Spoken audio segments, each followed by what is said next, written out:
Hello. Settle in comfortably, wrap yourself up warmly, and let the gentle whisper of stories carry you into a deep, peaceful sleep.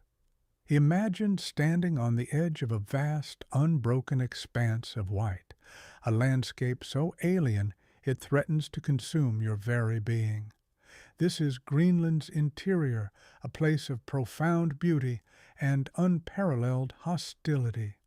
For centuries, its icy heart remained an enigma, a formidable barrier of ice and rock where temperatures plummeted to unfathomable depths, often below -65 degrees Celsius. The very air you breathe would sear your lungs, and exposed skin could freeze solid in minutes.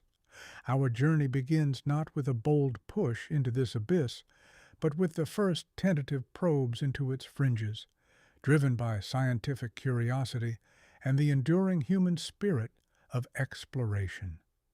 The initial understanding of the Greenland ice sheet, a colossal dome of compressed snow and ice, averaging 1,500 meters thick and in places exceeding 3,000 meters, came from the coastal observations of early Norse settlers and later explorers like John Davis in the late 16th century. However, the true scale and brutal reality of its interior remained speculative. It wasn't until the late 19th century that serious attempts were made to breach the coastal mountains and confront the ice sheet head-on. The motivations were varied, confirming the ice cap theory, understanding polar meteorology, and, crucially, charting new territories. Eric the Red's 10th century colonization had only ever touched the fertile southwestern fjords, a mere fingernail's breadth of green against the continent's frozen core. Later, European whalers and traders had equally skirted the edges, viewing the interior as impassable. This perception, whilst daunting, was largely accurate. The equipment, knowledge of survival, and logistical capabilities of the era made such a venture almost suicidal. The challenge wasn't merely the extreme cold, but the endless, featureless terrain, the constant threat of blizzards, and the sheer logistical nightmare of transporting supplies across hundreds of kilometers of soft snow and treacherous crevasses. The interior wasn't just cold, it was a hungry void. Beyond the biting cold and impenetrable vastness, a more insidious enemy confronted these early pioneers, the gnawing hunger that threatened to unravel their very endurance. Sustaining human life in such an extreme environment, where caloric expenditure soared to maintain core body temperature and fuel strenuous physical exertion, presented a monumental logistical challenge. Early expeditions, venturing into the white void of the Greenlandic interior, drastically underestimated the metabolic demands. For example, Fridtjof Nansen's pioneering 1888 crossing, while a triumph of human will, saw his team subsist on pemmican, hardtack, and chocolate. While rich in calories, these rations were often insufficient for the sustained, high-intensity activity of manually pulling sledges across soft snow for 12 to 14 hours a day in sub-zero temperatures. Nansen himself documented the constant craving for fresh meat, a physiological need often termed scurvy hunger, even when not actively suffering from scurvy. The body, under extreme stress, demanded more than just calories. It required a balanced spectrum of nutrients, often difficult to procure and preserve in the Arctic. The caloric burn for explorers performing heavy manual labor in temperatures dropping below -40 degrees Celsius could easily exceed 5,000 to 6,000 calories per day, sometimes even reaching 7,000 to 8,000 calories for sustained periods. This is roughly 2 to 3 times the average daily intake for a sedentary individual. The weight of carrying such immense food supplies, however, was a self-defeating paradox. Pioneers were forced to make agonizing choices, balancing the weight of provisions against the distance they could hope to cover. This often led to calculated rationing, where each biscuit, each piece of dried meat, became a precious commodity. Imagine the stark reality: a single-flame Primus stove struggling to melt snow for water, while the allocated daily rations of pemmican, a concentrated mixture of dried meat, fat, and sometimes berries, were meticulously divided. The psychological impact of constant hunger, coupled with physical exhaustion, could lead to apathy, irritability, and impaired decision-making, further jeopardizing survival. Diaries from these expeditions frequently recount dreams of lavish meals, a testament to the primal struggle against caloric deficit. The fight wasn't just against the cold, it was a daily battle waged within their own bodies, a testament to the fact that survival in Greenland's interior hinged as much on meticulous planning of sustenance as it did on sheer fortitude. Even with adequate or barely adequate sustenance, the Greenlandic interior tested explorers with another, more pervasive threat: the blizzard's relentless fury and the profound soul-numbing isolation it imposed. These weren't mere snowstorms. They were multi-day events, often lasting for 72 hours or more, characterized by hurricane-force winds exceeding 100 kilometers per hour, 60 miles per hour, and whiteout conditions where visibility dropped to 0 meters. Imagine being encased within a small tent, the canvas flapping violently, sounding like a constant thunderclap. Outside, the world dissolves into a maelstrom of driving snow, lifted from the surface by powerful katabatic winds accelerating down the ice cap. These winds, driven by the cooling, dense air flowing outwards from the ice sheet's center, are a defining meteorological feature of the Greenlandic interior. Temperatures during such blizzards could plummet even further, with wind chill values pushing the effective temperature far below already extreme readings of minus 60 degrees Celsius. During these forced halts, physical survival became a test of mental fortitude. Digging snow shelters or securing tents against the unrelenting wind was paramount. In their diaries, explorers vividly describe the psychological toll: the oppressive silence that followed the storm's initial roar, broken only by the incessant wind, the monotony of limited space, and the gnawing anxiety of unknown duration. For instance, the members of the Alfred Wegener expedition in 1930, operating from their Eismiete station, experienced immense isolation, enduring months of darkness and blizzards. They meticulously documented the effects of sensory deprivation and prolonged confinement on their crew, observing shifts in mood, increased irritability, and a desperate longing for external stimulation. The vast, featureless landscape, devoid of landmarks, further exacerbated feelings of isolation. When the blizzard finally abated, the transformed topography often left explorers disoriented, making navigation a renewed challenge. This combination of physical peril and psychological pressure highlights the extraordinary resilience required. Survival in the blizzard's embrace was not just about enduring the cold, it was about withstanding the profound whisper of isolation, maintaining sanity, and retaining the collective will to push forward against an environment actively seeking to break them.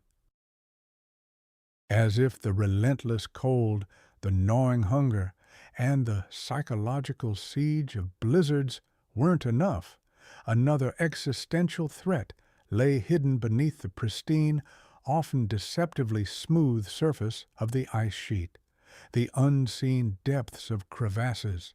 These gaping fissures, carved by the immense forces of glacial movement, represented an immediate and often fatal danger to early expeditions. Imagine traversing what appears to be an unbroken expanse of snow, only for the ground to suddenly give way beneath you. Crevasses in Greenland's interior can be hundreds of meters long, tens of meters wide, and descend for hundreds of meters into the blue-green depths of the ice, a testament to the ice sheet's dynamic nature. They form when the ice flows over uneven bedrock or around obstacles, causing tensile stress that fractures the brittle ice. Crucially, in winter and early spring, fresh snowfall can bridge these chasms with fragile snow bridges, rendering them invisible and incredibly dangerous. The earliest explorers ventured into these hazardous areas with rudimentary detection methods. Prior to the advent of ground-penetrating radar, which became a more reliable tool in later decades, detection relied heavily on visual cues, subtle depressions, slight changes in snow texture, or the experience of seasoned polar guides. Probing with poles, a slow and painstaking process, was often the only way to confirm a crevasse's presence. Fridtjof Nansen's 1888 team, for example, frequently roped themselves together, maintaining distance to distribute weight and ensure that if one fell, the others could anchor. This polar rope procedure became standard protocol, a physical manifestation of collective survival. The psychological impact of knowing these hidden traps lay everywhere was immense. Every step could be the last. The sudden, terrifying plunge into an icy abyss, the crushing grip of the rope, the struggle against sub-zero temperatures and jagged ice walls. These were the scenarios that haunted the explorers' thoughts.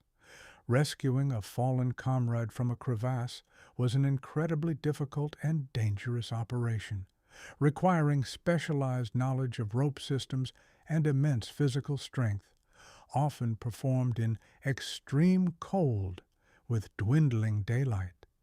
The very real threat of crevasses underscored the fragility of life on the Greenland ice cap, turning every meter of progress into a triumph over an invisible, ever-present peril.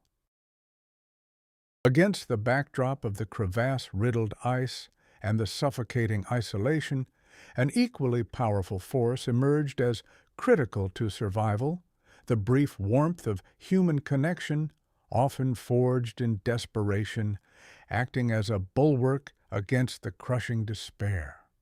In environments where temperatures dipped below -65 degrees Celsius, where every misstep could mean death, the social dynamics within small expedition teams became as vital as any piece of equipment. The shared ordeal fostered intense bonds, often termed polar brotherhood. This camaraderie wasn't merely sentimental, it was a pragmatic necessity. Mutual reliance for tasks like setting up camp, preparing meals, or executing crevasse rescues meant individual survival often hinged on the collective strength and cooperation.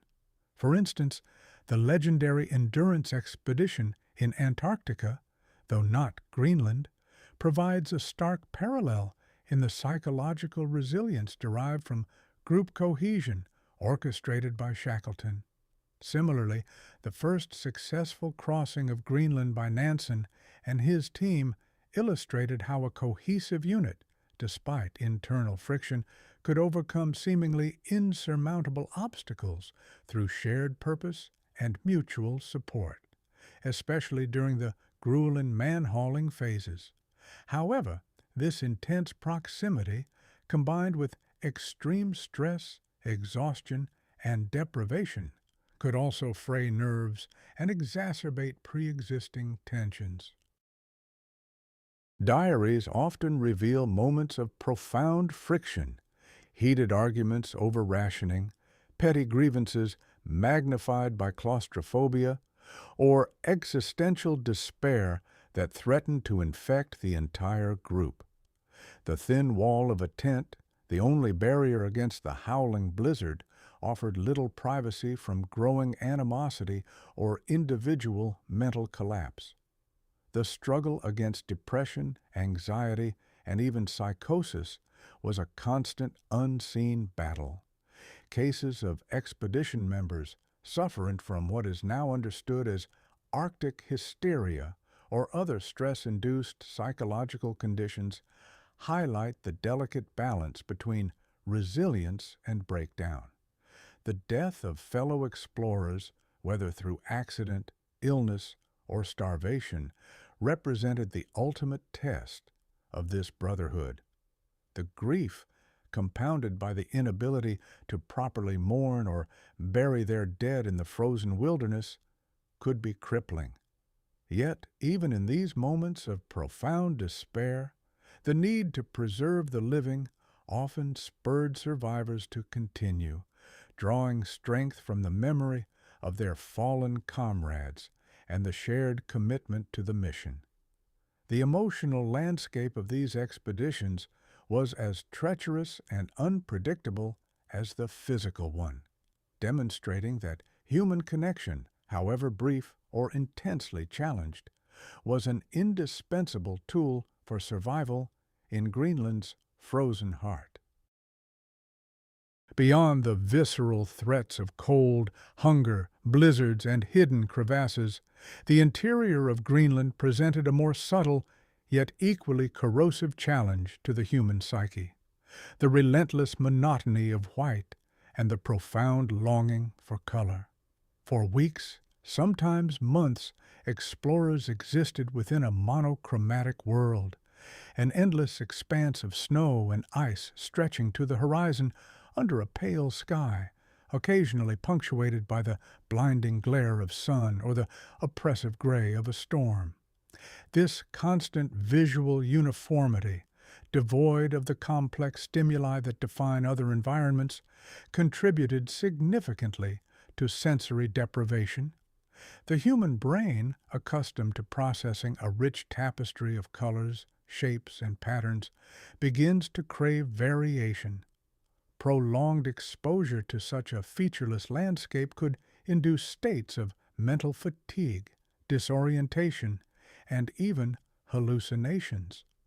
Explorers' logs from the early 20th century frequently mention the development of whiteout hypnosis, a trance-like state brought on by the lack of visual cues during prolonged travel in featureless terrain, where the horizon blends seamlessly with the snow and sky. This condition, similar to highway hypnosis, would numb the senses, making individuals more susceptible to accidents or errors in judgment. The absence of distinct landmarks also intensified the feeling of being lost or adrift, even when accurate navigation was maintained. The overwhelming sameness blurred the perception of distance and progress, making each day's march feel both identical and interminable. Psychologically, this drained morale, making the journey feel like an endless loop rather than a linear progression towards a goal. Diaries often highlight the emotional impact of this visual void. The eye aches for a spot of green, or one longs for the sight of a cloud formation, anything to break this endless white. To combat this, expeditions sometimes employed simple psychological tactics: the deliberate placement of colorful equipment, a bright flag on a sledge, a piece of colored cloth at a campsite, served not only as markers but as crucial visual anchors, providing a welcome, albeit fleeting, break from the pervasive white. These small splashes of color became disproportionately significant, offering a psychological comfort and a reminder of a world beyond the ice. This profound longing for sensory diversity underscores how survival in Greenland's interior was not merely a physical contest against the elements, but a complex battle to preserve mental well-being against an environment designed to systematically strip away all familiar comforts and stimuli. Beyond the stark visual monotony, the soundscape of Greenland's deep interior offered its own unique brand of challenge and profound beauty, the symphony of the ice, punctuated by the silence of the soul. This auditory environment was unlike anything explorers had ever experienced, a testament to the extreme conditions and vast, uninhabited spaces. On calm days, the overriding characteristic was an almost absolute silence, so profound it became disorienting. With no trees to rustle, no rivers to flow, no wildlife beyond the occasional distant bird near the coast or insects in warmer pockets, and no human-made sounds, the interior became a void of auditory input. The only sounds were those generated by the explorers themselves, the squeak of leather on snow, the soft hiss of a Primus stove, the rhythmic crunch of boots, or the steady breathing muffled by thick layers of clothing. Paradoxically, this silence could be deafening, magnifying introspection and amplifying anxieties. For individuals accustomed to constant sensory input, this deep quiet could induce a sense of unreality or heightened isolation, contributing to the psychological stresses discussed previously. Yet this silence could be dramatically broken by the ice's own, often unsettling, symphony. The immense ice sheet was not static. It was a living, breathing entity. Explorers reported hearing disconcerting groans, cracks, and distant rumbles emanating from deep within the ice, particularly during temperature fluctuations. These sounds, often attributed to the expansion and contraction of the ice mass or the movement of subglacial water, could be unnerving, suggesting invisible forces at work beneath their feet.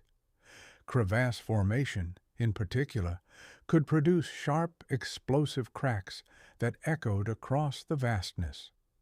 During blizzards, the silence was replaced by the terrifying roar of the wind, a relentless auditory assault that could carry an almost palpable sense of dread. This unique auditory experience had a profound impact.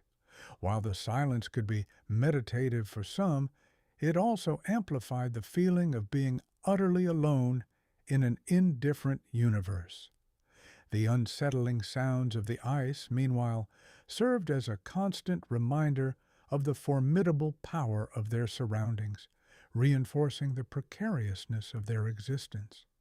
The deep quiet of the Greenlandic interior was not merely an absence of noise. It was an active environmental force that shaped the explorers' experience, forcing them into a dialogue with their own thoughts and the primordial sounds of Earth's icy heart. This symphony, or lack thereof, became another indelible mark on the souls of those who dared to venture there.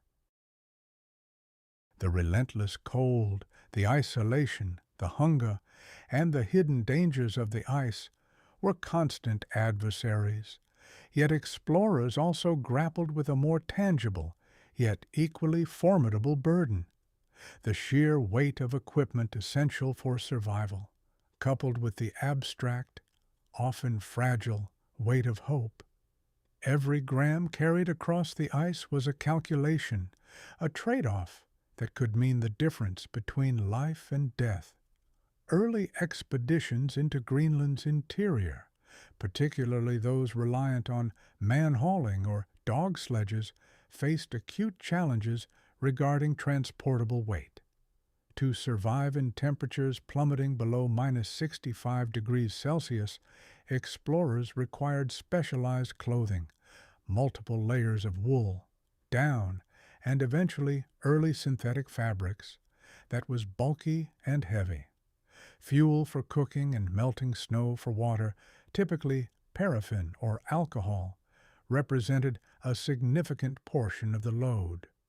Scientific instruments, tents, sleeping bags, medical supplies, and emergency rations all added to a cumulative weight that often exceeded several hundred kilograms per sledge. The average loaded sledge could weigh between 300 to 500 kilograms, demanding immense physical exertion from the pullers. Imagine Nansen's team in 1888 traversing the ice cap, each man pulling a sledge laden with supplies up unforgiving inclines of deep, soft snow. Their progress was painstakingly slow, often measured in mere kilometers per day, because of the immense effort required to drag these loads. The metabolic cost associated with pulling a 100-kilogram load across snow, especially in extreme cold, was astronomical, estimated to be several times that of walking on flat terrain at sea level. This directly impacted caloric requirements and, consequently, the amount of food that needed to be carried, creating a vicious cycle of weight. Technological advancements, such as motorized sledges and ski planes in later expeditions, alleviated some of this physical burden, allowing for greater range and scientific scope. For instance, Knud Rasmussen's Fifth Thule expedition, 1921 to 1924, while focused on the Canadian Arctic, demonstrated the expanded capabilities with modern transport methods. However, even with these innovations, the logistical planning remained paramount. Every item had to justify its inclusion, balancing utility against weight. Yet, beyond the tangible weight lay the intangible burden of hope. Hope for better weather, hope for a successful scientific discovery, hope for reaching their objective, and ultimately, hope for survival and return. This hope, often tenuous in the face of despair, became a critical psychological fuel. Without it, the crushing weight of their physical burdens and the stark reality of their environment would have become truly insurmountable. The ability to endure, to keep pulling those heavy sledges day after day into the monotonous white, required not just physical strength, but an indomitable belief in the possibility of success.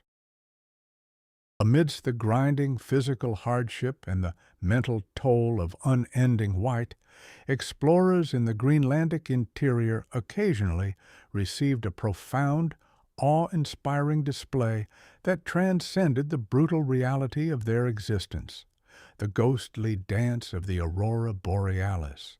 This celestial phenomenon, a vibrant, ethereal ballet of light, offered a stark contrast to the harsh terrestrial struggle, pulling their gaze upwards from the immediate perils of the ice to the cosmic grandeur of the unknown. The aurora borealis, or northern lights, are caused by solar wind particles colliding with atoms in Earth's upper atmosphere, primarily oxygen and nitrogen, at altitudes of 100 to 300 kilometers. The characteristic green hue, common over Greenland, is produced by excited oxygen atoms, while rarer reds, blues, and purples come from nitrogen. Visible on clear, dark nights, particularly during periods of increased solar activity, these light shows could paint the sky with shimmering curtains, dynamic arcs, and pulsating coronas. Imagine, after a day of hauling sledges through piercing cold, collapsing into a tent, only to emerge hours later to witness the entire sky ablaze with undulating green light. To men facing constant physical and psychological strain, often close to breaking point, such a spectacle offered a complex emotional experience. It could be a source of immense wonder and spiritual uplift, a vivid reminder of the universe's majesty beyond their immediate suffering. Diarists often recorded these moments with reverence, describing them as magical, divine, or unearthly. They were brief periods of respite from the grim reality, moments of shared beauty that could momentarily revive flagging spirits and reinforce the sense of purpose behind their arduous journey. However, the aurora also amplified the profound sense of isolation and insignificance many felt in the vast Arctic. Under such a spectacular cosmic display, the human endeavor could seem small, fragile, and utterly inconsequential. The very beauty could be overwhelming, bordering on terrifying, reminding them of the scale of the world and their tiny, vulnerable position within it. Scientific understanding of the aurora was still evolving during the early explorations, adding a layer of mystery and the unknown to its already mesmerizing presence. For the early men who braved Greenland's interior, the aurora was more than just a light show.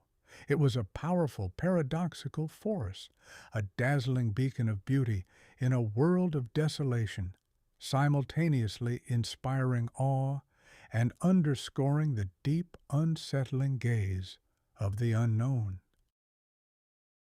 After weeks or months of enduring the unimaginable, the brutal cold, the gnawing hunger, the terrifying blizzards, the invisible crevasses, the disorienting white, and the profound isolation, the ultimate objective for any expedition into Greenland's interior was not merely survival in situ, but the arduous journey of return.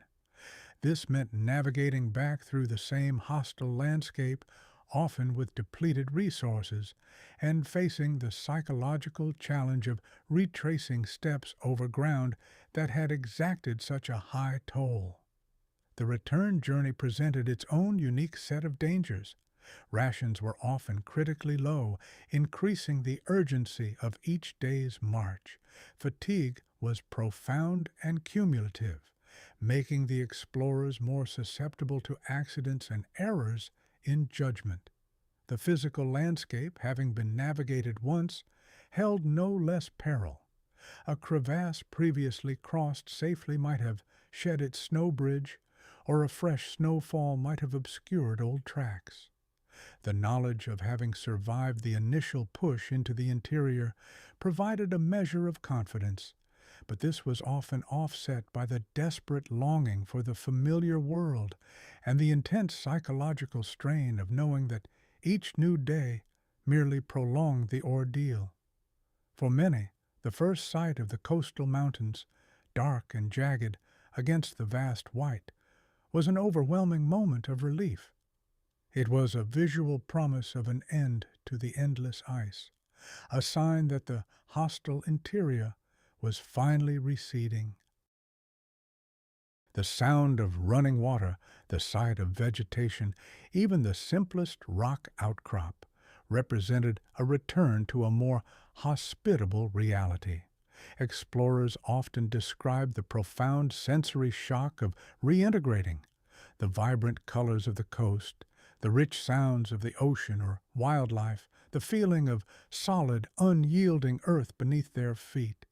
These sensations, so long absent, were intensely felt and often overwhelmed senses accustomed to the sparse stimuli of the ice cap. But the interior left an indelible mark. Returning explorers carried not only physical scars, frostbite, lingering aches, and chronic health issues, but also psychological ones. The experiences of extreme endurance, fear, and profound isolation reshaped their perspectives. While many integrated back into society, a part of them remained forever touched by the vast, silent, and indifferent wilderness they had conquered. The fading scar of the ice refers to both the physical traces of their harrowing journeys and the enduring yet gradually receding memory of the raw, elemental struggle. For those who survived, the interior of Greenland became a profound teacher, a testament to the limits of human endurance and the enduring spirit of exploration. Their stories serve as echoing reminders of our planet's most extreme environments and the indomitable will required to venture into them.